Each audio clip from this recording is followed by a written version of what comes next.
Hello everyone, real talks reactions पर आप सभी का स्वागत है। तो आजकल सोशल मीडिया पर एक बहुत बड़ा कंट्रोवर्सी चल रहा है। एक कपल जिनका यूट्यूब चैनल 8 मिलियन सब्सक्राइबर्स तक पहुंच चुका था, डाइवोर्स के बाद अब उस चैनल की अर्निंग और ओनरशिप को लेकर डिस्प्यूट हो रहा है। जी हाँ, मैं अपने इस रिएक्शन वीडियो में निदा और सुफियान के बारे में बात कर रही हूँ। अगर आपको मेरी वीडियो पसंद आए तो इसे कंप्लीट सुनकर जाइएगा ज़रूर। इस केस में निदा ने मुस्लिम कम्युनिटी से कुछ सवाल पूछे हैं। बहुत लोग उनको जज कर रहे हैं, कि उनको ब्लेम कर रहे हैं। लेकिन आज मैं निदा के हर एक पॉइंट को डिटेल में एक्सप्लेन करूंगी और ये भी बताऊंगी कि उसका अपने हस्बैंड पर केस करना क्यों गलत नहीं है। निदा ने कहा, एक औरत दूसरी औरत की फितरत और नीयत समझ जाती है।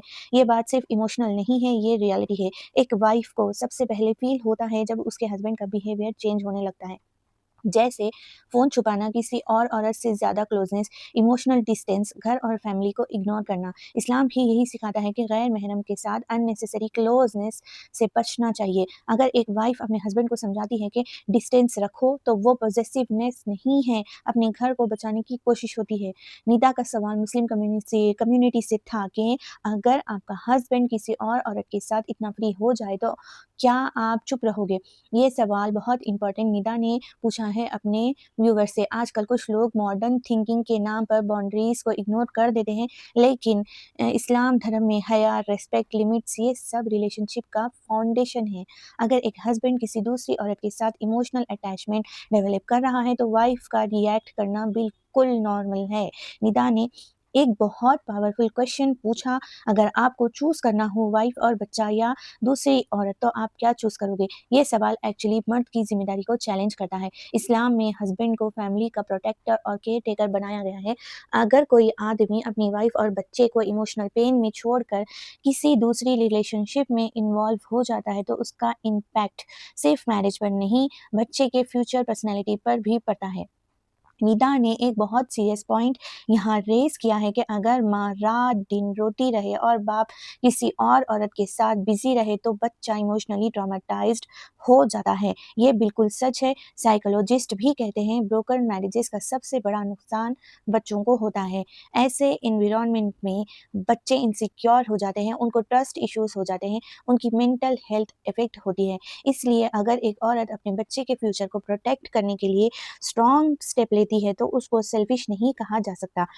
और बहुत लोग निदा को क्रिटिसाइज कर रहे हैं कि उसने कोर्ट केस क्यों किया, लेकिन रियलिटी ये है, वो यूट्यूब चैनल सिर्फ एक इंसान का नहीं था। उस चैनल में वीडियोस में वाइफ भी थी, कंटेंट में उसका रोल था, ऑडियंस कनेक्शन दोनों का था।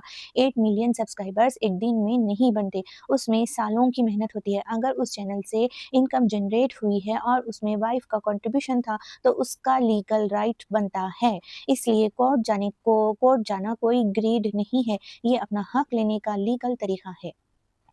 इस्लाम में एक प्रिंसिपल है, जुल्म के खिलाफ खड़ा होना अलाउड है। अगर किसी औरत के साथ इमोशनल इनजस्टिस हुआ हो, फाइनेंशियल इनजस्टिस हुआ हो या रेस्पेक्ट का इशू हो, तो उसको अपना हक लेने का पूरा राइट है। इस्लाम में भी वुमेन को इनहेरिटेंस, मेहर और फाइनेंशियल राइट्स दिए गए हैं। तो अगर कोई औरत अपने राइट्स के लिए खड़ी होती है, तो उसको ब्लेम करना इस्लामिक पर्सपेक्टिव से भी ठीक नहीं है। सोशल मीडिया का सबसे बड़ा प्रॉब्लम है, लोग बिना पूरी स्टोरी समझे जजमेंट पास कर देते हैं।